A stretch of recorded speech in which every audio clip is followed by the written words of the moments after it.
Welcome to The Real News. I'm Kim Brown. As we stand here at the midpoint of 2020, of what has already been a tumultuous year, it's so important that we take moments to memorialize, observe, reflect, and analyze all of the things that have our society and by extension, our world in a state of flux right now. And that is exactly what the tightrope hopes to achieve. It's the brand new podcast hosted by professors and doctors Tricia Rose and Cornel West. And their inaugural episode features an in-depth and revealing conversation with Congresswoman Alexandria Ocasio-Cortez. Let's take a look. Our identity is about trying to do best by everyday people and knowing right from wrong. And you cannot allow your identity to be kind of subsumed with this superficial political identity of red or blue or this tribe, this, that, and the other. And they join us here today to talk about this new venture, what caused them to create this new media platform and what they aim to achieve and who they hope to talk to over the course of its life. And we are so honored and so glad to be joined with Tricia Rose and Cornel West today. Professors and doctors, thank y'all so much for being here. It's a pleasure to be here. Thanks for having me. Thank you. Indeed.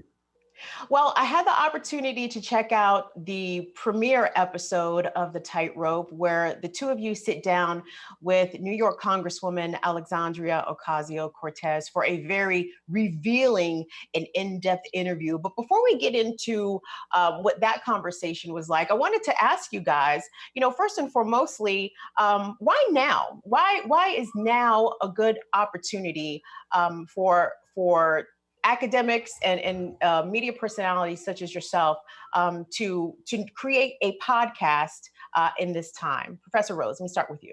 Yeah, sure. Well, it's always a good time to have an in-depth conversation with Cornel West. So there's never a bad time for that. But I also think right now, there are a number of issues that are extremely pivotal. There's an urgency to the sort of social justice movement and the crisis that's created by, sort of anti-Black racism and, capitalism and all of the other crises that we're facing, environmental issues and so on. And there are a lot of pundits, but there are not many people who sit and think and read on these issues at length. And so we want to create space for guests who can really shed really deep light. But we also want to create space for a broader conversation on African American history and culture generally, which we both share, experience as teachers and writers for many years. And so, we think the conversation needs expanding. We think it needs enriching and deepening. And we're happy to be in conversation and be able to do it. So, I think those are some of the main reasons that we felt both why now and why what we're doing, right? Why this and why now?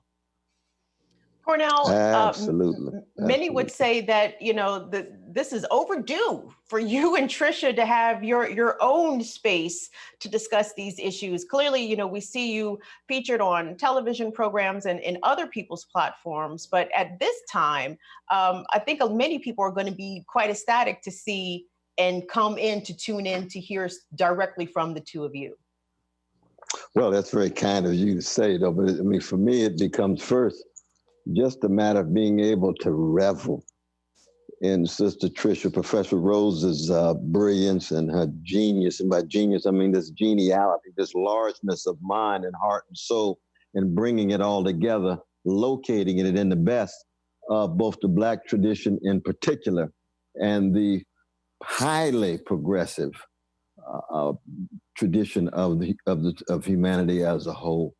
And so to be able to allow those traditions to come through us so they can affect the younger generation, they can affect others in such a way that they get fortified in the name of an intellectual integrity, in the name of a moral compassion, in the name of a political solidarity across national boundaries, across class, across gender, to hit white supremacy, predatory capitalism, U.S. imperial status head on, as well as hitting homophobia and transphobia. So we basically having a good time and trying to be a force for good at the same time. So let me ask you guys, who is this podcast for? Who are you aiming, whose ears are you trying to capture and eyes are you trying to capture with the tightrope? Well, I think, our main purpose is to reach as many people who want to engage on the issues that are interesting and important to us. And that crosses a political spectrum. It crosses a racial, class, gender, orientation dimensions. It's meant really not for any one group of people. Now, the people who I would say we're not trying to be in direct conversation with are people who want to feed off of a kind of, one position versus another position. And we're going to fight, bring these two so-called oppositional positions, which is a binary fiction usually anyway, and create a lot of unnecessary, uninteresting, but sort of, or unnecessary and unproductive sort of hostile exchange. We're just not really interested in that. We're interested in intelligent disagreement, reflective, thoughtful agreement, disagreement, conflict, as long as it's, meant for real serious conversation. But I would say that kind of context is something we're not particularly interested in. So everything else I'd say is fair game. I don't know, Cornel, if you agree, but that's true. Absolutely. No, but see, Sister Tricia and I, we're so deeply rooted in the Black musical tradition that says lift every voice. It doesn't say lift every echo. And so we're not just extensions of an echo chamber. We think for ourselves. We laugh for ourselves. We love for ourselves. We struggle for others through ourselves. We are grounded in those who came before, the best of what came before, but we're trying to unleash this Socratic energy, critical energy, and then the moral energy, the prophetic energy. And so in that sense, if we're able to really ascend as high as we are like, we would hope that people have a little semblance of, of Tammy Terrell and Marvin and the others, the real thing, the Ashford and Simpson stamp on the culture. That's what the Rose West stamp is trying to be. Can we keep that stamp? So when you finish listening to us, it's like, I didn't agree with everything, but that was so real, and I felt it in my heart, mind, and soul. Let me go on and run a little bit and be better and think better and act more courageously. At that point, we would have done what we supposed to do. Yes, indeed. I couldn't agree more. That's right. Well, Dr. West, if you straighten your hair, you might look like Nick Ashford. If you give it a shot, Tricia can be Valerie Simpson. It would be perfect. Brother Nick is so much more handsome I could ever be, but I'm working on it. I definitely don't have his genius. I don't have his genius. I can tell you that. Hey, it seems to hang on. I was just listening to that the other day. To hang on. I was just listening to that too. That's right. That's the jam. Lord. Come on now. That's the jam. Well, listen, the first episode interviewed Alexandria Ocasio-Cortez, and I had the opportunity to preview this episode, and I was truly blown away. I mean, I confess I did not know much about her beyond her political rise to Congress, and a little bit about her background, where she worked as a waitress and as a bartender. But this conversation you guys had with her was so incredibly revealing, talking about, her family dynamic, the way that she was raised, the extent that her parents sacrificed in order for her to have access to a quality education, and then the road her own academic career took, which brought her to this point where she is now in Congress. It was very illuminating. Tricia, when you spoke with her, what was the thing that really jumped out about her that you previously did not know? Well, there was so much. I mean, I'll try to limit it to a couple of key highlights, but, I think the overall experience I had was just how much coverage there's been of her and how little coverage there's been of her at the same time, right? That we see the same thing over and over and over again. We hear the same kind of narrative, and we see the same kind of pitting, certain members of Congress against others, and her the sort of narrowing of the framework of her humanity to fit a box of understanding around what the political framework should be. So the first thing was just the experience of looking at someone that I thought I had a sense of what motivated them or what they were about, and realized I had no idea. So that was the general picture. But I think most specifically, I was really taken by a combination of her commitment to her family that was much more nuanced than normally, when people normally sort of easily say, I love my parents, I want them to respect and love me, but that she had a very close relationship with her father that was very powerful and politically much more complex and sophisticated. Her description of him, as a jokester who tells off-color jokes, a regular working man who sneaks off and reads philosophy, right? That kind of a description was very moving to me. I mean, I could go on and on, but those were two of the things that I was just blown away by. And Cornel, you related to the representative by referencing the way that she was raised, her religious background, a combination of Pentecostal and Catholic, through the lens of, being Puerto Rican, especially being raised in the Bronx, but also spending quite a bit of time in Puerto Rico. How does those sense of cultural understandings come through? That it's almost like negritude, right? The way that Black people sort of relate to each other, even if we don't know each other personally. But that goes by extension to our Latin and Indigenous brothers and sisters as well. But I mean, one thing that Sister Tricia and I attempt to do, and it's already a blow against white supremacy, when you just assume the rich, deep, complex humanity of Black people, of brown people, or Indigenous people, or Asian people. And that's how we proceed. So we started with Sergio, we started with Blanca, that's dad, that's mom. What has gone into the shaping of her? And then we went back to the Puerto Rican backdrop of Pedro Flores and Rafael Hernandez and Abisos Campos and Julia de Burgos and all of these towering figures that shape her Puerto Rican tradition in New York. And then we discover, lo and behold, Howard Thurman comes in part to the rescue when precious Sergio dies at 45 years old when she's an undergrad at Boston University.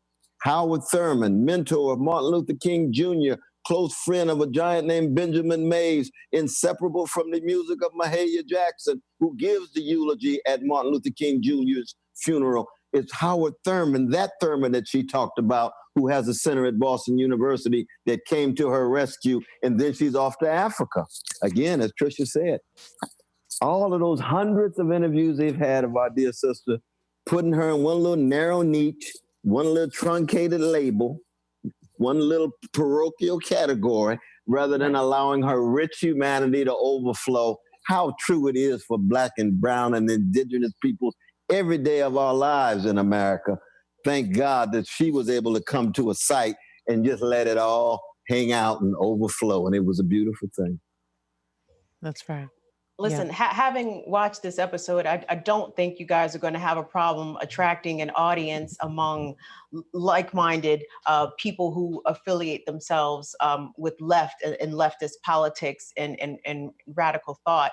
My question is, you both as academics, how can you reach the people in the streets who also have these ideas, though they may not have so much the formal education behind workers' rights, but people even sans college education know that they're being oppressed, and they do understand the systems that do oppress them, though they may not use academic language. For people who might tune in and be like, oh, Professor West and Professor Rose, this might be a little over my head. How can the tightrope relate to the everyday person, in your opinions? Well, I mean, there are a few things I'd say there. One is that we are not bringing a sort of consistent diet of academic speech, number one. Number two, I think people are incredibly smart and they are often underestimated, and I really think that people will let us know if we're off the mark and not comprehensible. And I hope they hold us accountable, right? If we don't make sense, to our own family members, right, then we shouldn't really be trying to talk to the public too much. So, and I think we'd both be comfortable with being held accountable. But I also think we're not sort of bringing ideas from the ivory tower to tell everyday people what to do. We're trying to be in a conversation with people, bringing what we can bring to the table. It's like, if you want to start a good fire, you need dry wood, right? You need a safe environment. You need good fire, right? You need a number of things. We just bring an ingredient to the table to make sure that we create and participate in the things that are already going on. So, I guess, I think the fact that we're both professors and so on and so forth, we're hoping brings an asset without bringing what could be a liability, right? I mean, I think that's the rub. And also, we have guests. We have other guests you'll see coming up that are amazing, and very few are academics. We're not in the business of interviewing our own profession. We're in the business of talking to people from all walks of life, whether they're athletes or poets or artists or activists, politicians, so on and so forth. So while we're having a deeper conversation, it's not an inaccessible conversation, right? And so, I mean, I don't know, Cornel, if you wanted to say more about that. I appreciate that question, because it's very important that people understand that we believe in respecting people. And when we respect people, we communicate with them. Now, Sister Tricia, she is a masterful teacher in the classroom or in the public square. She's an eloquent speaker in the classroom as a lecturer or in the public square. And she and I are fundamentally devoted to the notion that if you speak to people's hearts and touch their souls, then nothing you say is going to be above their heads or beyond their minds. Mm-hmm. We learn that from our musicians. We learn that from our artists. And we learn that because we are humbled by what we're trying to say, and we are respectful of those to whom we are speaking. And we're trying to touch hearts. We're trying to touch souls. We're trying to unsettle minds. And so in that sense, I don't think they'll have anything to worry about in terms of the language that flows from our hearts and minds and lips to them on the tightrope. People absolutely recognize the truth when they hear it. So what can we expect? You came out the gate with an amazing conversation with AOC. What are some of the other conversations we can expect in the future with the tightrope? Well, I mean, I'll just mention a couple of things. We have a lot of great things coming up. I mean, it's been amazing. Yeah. One in particular, we did a terrific interview with basketball legend Isaiah Thomas. I don't even want to tell you anything about it because I want people to see it when it comes out from the beginning. But suffice it to say that his life and his childhood and what he shared with us is so much more important than even his own legendary athletic talents and abilities and awards, right, and his championships. And so what that show and what others, well, I'm sure Cornel will mention a few others, but what that show and the other shows are revealing is that there really is very little space, particularly for people of color, but not only people of color, people who want to share the lived experiences of everyday people of color and their histories and context, whether they're celebrities or not, right? That meaningful, humanized kind of sharing and learning and exchanging, like that's a place we want to be. That's a place we would tune into, and that's the place we're hoping to sort of set a tone for providing for everybody. So Isaiah Thomas was one amazing episode, but I don't know, Cornel, if you want to share any other tidbits. I don't want to give it all away, so I'm just going to give one. No, we don't want to give it all away, but there's a genius named Rhapsody who engaged in such a high quality dialogue and reflection with us that is worth noting. And I think that people would love what she has to say, as well as be challenged by it, challenged by it. Yeah. So we have artists, athletes, intellectuals, politicians. It's meant to be a range of people. I wanted to get the both of yours a quick take before we wrap up. in terms of where we are right now, we're dealing with a global pandemic that is ravaging Black and Brown America. We're also dealing with tremendous political uncertainty as we have an election upcoming where the incumbent president is posturing as though he may not leave the White House, even if he loses, and is also trying to discourage voter participation by undermining mail-in voting, which is probably going to be the predominant way in which people participate in the election because of the pandemic. You know, we are in the middle of this, and it's so hard to see what the end will look like. How would you guys categorize, or how would you even describe this moment in history where we are right now? Because it definitely feels unique. Obviously, we are not the first generations to endure struggle, and nor not the first generations to fight back. But this feels so distinct from places that we have been in the past. How would you sum it up? I'm so sorry to even cheapen it in that way. How can you sum up 2020? It's so crazy. But I did. You got 30 seconds.